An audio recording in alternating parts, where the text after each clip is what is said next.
because he continues to lie to the world about what I said and who I was pointing the finger at. Like, never even cashed a check still.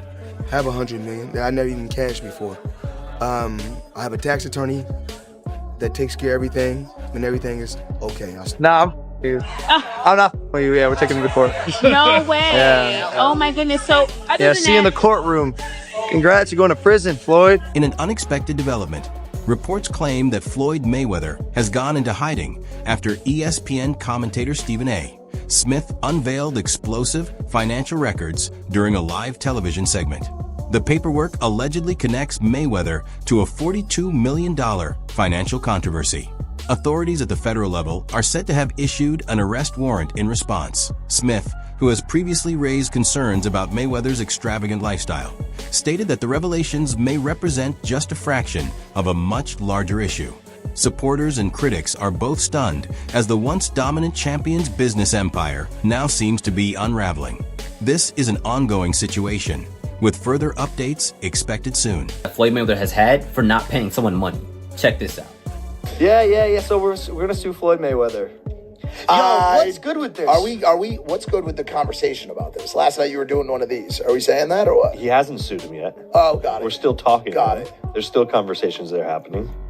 Well, he got sued. You know he got sued. He's been sued multiple times. For the same fight. Yo, something's going on, and there's one side that's very clear to see is beef. You know why he got sued? I watched the video on it. It's a full breakdown. He is the promotional arm of his fights. It's why, in part, he makes so much money, because whereas a normal promotional company will take 30%, he is that. And so oftentimes for his fights, before the tickets can go on sale to the public, or like right as they go on sale, he'll buy a whole wing, a whole section, and then he'll sell them at a higher price, marked up, so he can make, like all the floor seats. He takes all of them. All of them, 3, 4, 5x, and it's part of his business. Floyd Mayweather's ongoing court disputes and money-related issues have repeatedly fueled public debate. At one point, he shared that his legal representatives advised him not to comment on certain matters, assuring him they would manage the situation privately. Even so, Mayweather emphasized that his appetite for wealth and high-end living had not faded. He spoke candidly about still wanting the jets, luxury properties, and the lavish comforts that have long defined his image. While his attorneys focused on navigating legal challenges, his personal priorities appeared centered on sustaining the lifestyle he built. By choosing to keep financial matters out of the spotlight and remaining firm about safeguarding his fortune, he projected determination to protect both his reputation and material success. Despite persistent speculation and mounting legal pressures, Mayweather has continued pursuing greater financial rewards and luxury. This outlook underscores his enduring drive for prosperity, even as he faces scrutiny, and illustrates the complicated balance between fame, fortune, and responsibility throughout his career. Still got my private jets. I still have all my beautiful homes, still have all my properties everywhere, and still making millions every month. So you didn't take this fight because you needed the money? Actually, I didn't even want this. The fans demanded this fight. You know, at one particular time, and of course, with this fight, of course, I do want to make a ton of money. Stephen A. Smith has consistently spoken highly of Floyd Mayweather Jr., often highlighting the magnitude of his accomplishments inside the ring.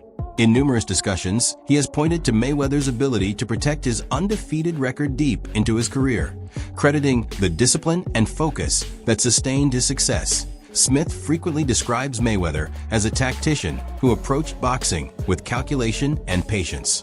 Rather than relying solely on aggression, he built victories through timing, defensive awareness, and ring intelligence. According to Smith, this careful and strategic mindset allowed Mayweather not only to secure wins, but to consistently neutralize opponents before they could gain momentum.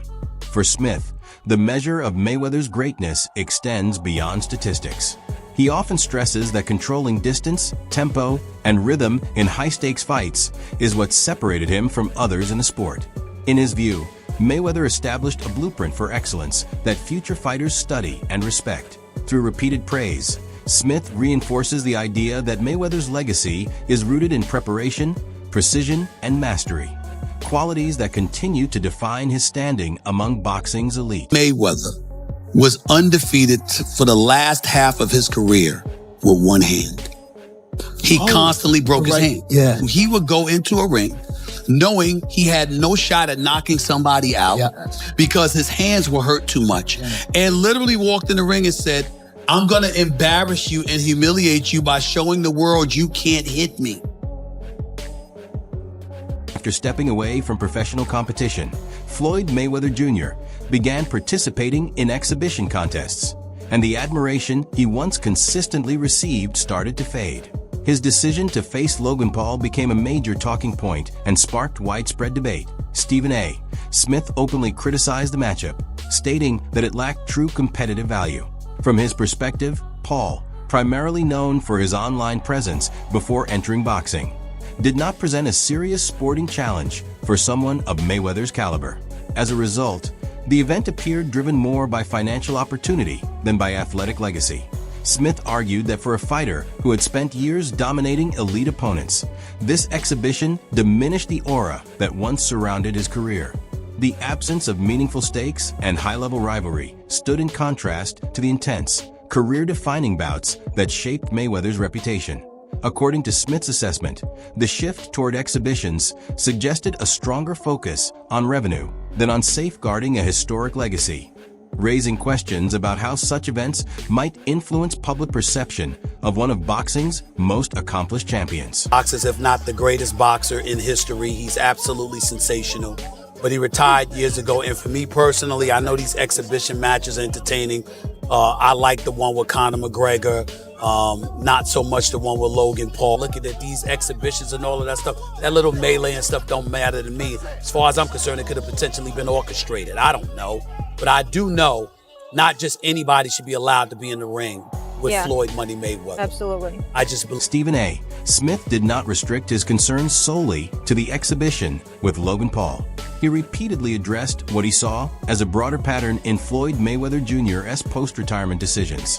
While Smith acknowledged the logic behind the 2017 showdown with Conor McGregor, recognizing McGregor's legitimate background in combat sports, he argued that the exhibitions that followed failed to meet that same standard.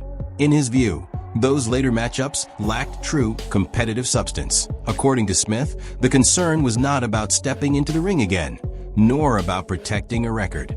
Instead, he believed Mayweather was selecting opponents who posed little real threat, making the events appear financially motivated rather than competitively driven. Smith maintained that this strategy risked weakening the credibility Mayweather had built over decades. A fighter once celebrated for taking on elite challengers and mastering high-stakes bouts was now, in his opinion, drifting toward events that did little to enhance his sporting legacy. He suggested that this shift influenced public perception. Rather than being remembered solely for technical brilliance and dominance, Mayweather increasingly faced criticism for appearing to prioritize revenue over challenge. From Smith's standpoint, the emphasis on lucrative exhibitions placed the legacy of an all-time great in a more complicated light. What I do know, which is where my disappointment comes from. When you are as great as Floyd Money Mayweather, everybody doesn't deserve to be in your space. I know you like to make money. You're never going to stop making money. Very, very few people on the planet know how to make money like you know how to make money. But some of this stuff has got to stop. You want to get Conor McGregor in the ring for an exhibition match? All right, that's fine. You know, Conor sold that. It was great marketing. He's not a boxer, but hey, he was a knockout artist in the UFC. I get it. A defining moment in Floyd Mayweather Jr.'s life after retirement came during an interview when he was questioned about choosing to face Logan Paul instead of pursuing a matchup with a recognized heavyweight champion like Tyson Fury. The Mayweather's explanation was straightforward. Paul had the larger online following. The decision, according to him, was driven by reach and visibility rather than competitive ranking or championship relevance. That statement immediately shifted the conversation around his motivations. For commentators such as Stephen A. Smith, the reasoning signaled a deeper transformation in Mayweather's priorities. The focus appeared to have moved away from testing his abilities or strengthening his legacy and toward maximizing revenue and public attention. facing a digital creator with limited professional boxing experience instead of a seasoned title holder, was widely viewed as a departure from the level of competition that once defined his career. Critics interpreted the move as a reflection of changing goals, where audience size carried more weight than athletic challenge. To many observers, the emphasis on social media influence over in-ring credentials suggested a broader evolution in Mayweather's approach. The pursuit of financial opportunity and mainstream exposure seemed to take precedence, prompting ongoing debate about how these choices would ultimately shape the legacy he built inside the ring. Why fight Logan Paul? Name another boxer besides myself that's more famous than Logan Paul. Tyson Fury? What? I want you to look up Tyson Fury, how many followers, and look up how many followers Logan Paul has. Logan Paul, 56 million. Tyson Fury, 4 million. So 50 compared to 4 something. I can fight a fighter right now, guarantee myself 35 million. Or me and Logan Paul can go out and entertain and have fun and make 100 million or more. So if you were me, you gotta look at 35 million for 12 rounds and 100 for 6 rounds. Big difference. At one point, Floyd Mayweather Jr. was recognized as the top-earning athlete worldwide, surpassing competitors in all sports. This status wasn't solely because of his success in the ring. It was the result of careful planning, strategic choices, and business acumen that he built his fortune through high-profile fights, control over promotions, and smart financial decisions, turning each event into a major revenue opportunity. His combination of skill and business insight created the image of an athlete who excelled both professionally and financially. However, new reports and rumors have begun to cast doubt on the security of his wealth. Questions about his financial management are rising, suggesting that the perception of an untouchable fortune may not tell the full story. The same man once celebrated for his careful strategy and fiscal discipline is now facing closer examination. Observers are starting to wonder whether his extravagant displays reflect long-term stability or mask deeper financial complications. As more details emerge, the narrative around his success is shifting. Fans and critics alike are reassessing whether his lavish lifestyle is a sign of mastery or a potential vulnerability in his otherwise impressive legacy. Floyd Mayweather, the highest paid athlete, not the highest paid boxer, the highest paid athlete in the world. I had the opportunity and pleasure to be around him for many years. I was his personal shopper. I was a personal friend of his family. One of my greatest memories of being just lucky enough to even be around that environment was watching him train. Watching Floyd Mayweather train is a masterclass in discipline. It is a masterclass in work ethic. It is a masterclass in this is how you execute and get stuff done. Every rep, he hits it hard. There's not one lazy rep. He does everything at such a high frequency, so elevated. I'm like, goodness gracious, watching this man train, it's like, that's how I want to train for life. I've been to the club with Floyd where we leave in the club 3-4 in the morning and he's still going to hit his 6 miles. He'll have all the cars follow him and he's running down the Las Vegas Strip, down back street. Logan Paul has announced plans to take legal action against Floyd Mayweather regarding unpaid earnings from their June 2021 exhibition fight. Paul claims he is owed between $1 million and $3 million in pay-per-view revenue, which he says was not properly distributed by Mayweather's team. In a 2022 interview with TMZ Sports, Paul confirmed his intention to pursue the matter in court, expressing frustration over the unresolved payment.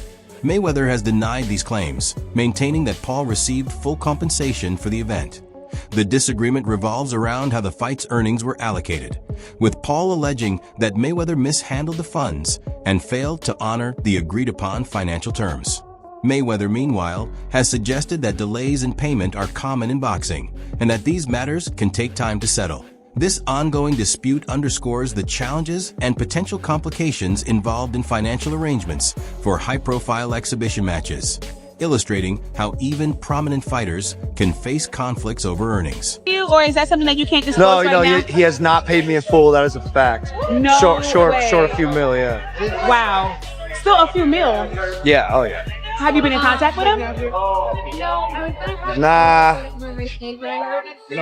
we're taking this for the court. No, are you being serious? Is this like a Do I look serious, lady? You do. I'm just making sure. I apologize. Really? I'm just... Nah, I'm not. Yeah, we're taking him to court. No way. Yeah. Oh my goodness. So, other than see you in the courtroom.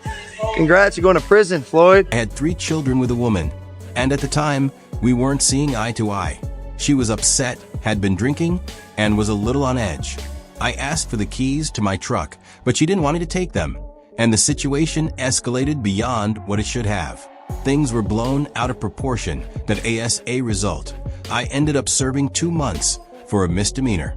Going through that made me realize just how valuable freedom really is.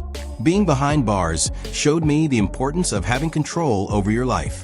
Now, I'm grateful to be free and to be back in my children's lives. That experience taught me to never take liberty for granted. You know, I had 3 children with a young lady. We wasn't seeing eye to eye.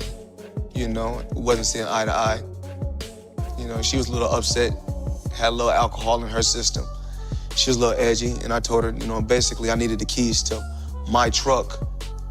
She was upset. She didn't want me to take the keys to the truck. So things got out of hand and blown out of, you know, they blow things up bigger than what things are really made out to be. So things happen. But nevertheless, you had to do 2 months, right? Yeah, I did 2 months for a misdemeanor, yes. So what is it like to have everything and then not have freedom? That's what I come to find out. Freedom is very important. Freedom is very, very important. And I'm just, you know, I'm happy to be free. I'm happy to be back, you know, in my children's life. Rapper 50 Cent has opened up about his role during a difficult period in Floyd Mayweather's career. While Floyd was serving time in jail, 50 Cent stepped in to oversee Mayweather Promotions, handling the business and investing millions to keep the company running. However, after Floyd was released, 50 Cent claims that his efforts were overlooked. He alleges that Mayweather failed to acknowledge the financial support he provided and did not reimburse the money invested. This situation highlights the complex dynamics in Floyd's personal and professional relationships, showing how his legal and financial challenges have sometimes strained ties with those close to him. That Floyd's response to these claims was straightforward. He said he never asked 50 Cent to manage the company during his incarceration. This statement reinforced a pattern where Floyd appears to prioritize his own interests, sometimes at the expense of loyalty and long-standing business partnerships. By downplaying 50 Cent's contributions, Floyd further cemented a reputation for focusing on self-preservation and financial gain over maintaining relationships, leaving behind a trail of conflicted partnerships. Anybody who knows Floyd knows he doesn't want to be alone. So in that situation, like, I was concerned about him because, like, I went to visit him more than anyone else that he would qualify and would actually visit him. And it's because I knew that he feel like this. He'll buy stuff for you to keep you around. His temperament, there's no balance. Like, he can do anything and they still stay there because it's like they're yes man, right? Yeah. Adding more controversy to the saga, former UFC fighter and analyst Chael Sonnen revealed some surprising details about the Mayweather versus McGregor fight. Sonnen claimed that the event wasn't as financially impressive as it was portrayed. According to him, many seats in the arena were intentionally left empty, with people strategically placed to create the illusion of a full house. Covering the fight live, Sonnen noticed firsthand the discrepancy between the marketed spectacle and the reality. He shared that when his mother attended, she also saw the empty seats that were hidden from television viewers. Despite being promoted as a record-breaking sold-out event, thousands of seats remained vacant. Sonnen used this example to highlight the prevalence of image manipulation in sports promotion, showing how hype and presentation sometimes take priority over the actual numbers. While the fight's pay-per-view figures are still celebrated as historic, these revelations suggest that the live audience didn't fully match the narrative being pushed by the promoters. You can trust the news. There's no such thing as fake. I'm working for ESPN. We're broadcasting the Mayweather-McGregor fight live. And to this day, they will tell you that's a record. That's the biggest fight ever. That thing was sold out. That place was, people were dressed up as empty seats. And I mean, thousands of people. No. I bought my mother's ticket that day. That day, my mother decides that she wants to go to the fight. So I'm in there and I'm telling the world that this place is sold out because that's what's on the screen. And it's not even close. Yeah. This isn't like, it's pretty much, this isn't, there's thousands of empty seats. That was the first time that in my own life I ever just, wow, fake news is real. Wow. And then Mayweather and McGregor, they wanted a rematch. They were begging. They were doing more media trying to get a rematch than they did leading into the first match. And the guys that wrote the checks. But why didn't it sell out? I mean, it's such two big draws. They promoted it so It's well. all anybody was talking about. Yeah, there's still a number. Yeah. I mean, no matter how big a draw is, there's still a number. If this guy got 100 million, this guy got 100 million, then you got to advertise it, promote it. You got to bring It's the guarantees that kill everything. If they were just getting percentages, then obviously everybody would. You're saying the seats were empty. I can understand it not making the money, but the seats being empty seems seems peculiar. Crazy. Yeah, and there's nothing in the world where you have a pay-per-view hit that didn't have a live audience hit. Like if your live audience is your first focus group, isn't sold out, you didn't do pay-per-view numbers. Sure. But boxing will still claim that to this day. They still to this day claim that that's number one. And if you want to be the biggest pay-per-view in boxing history, all you have to do is claim it. That wraps up today's video. Make sure to stay tuned for more updates that we'll see you in the next one.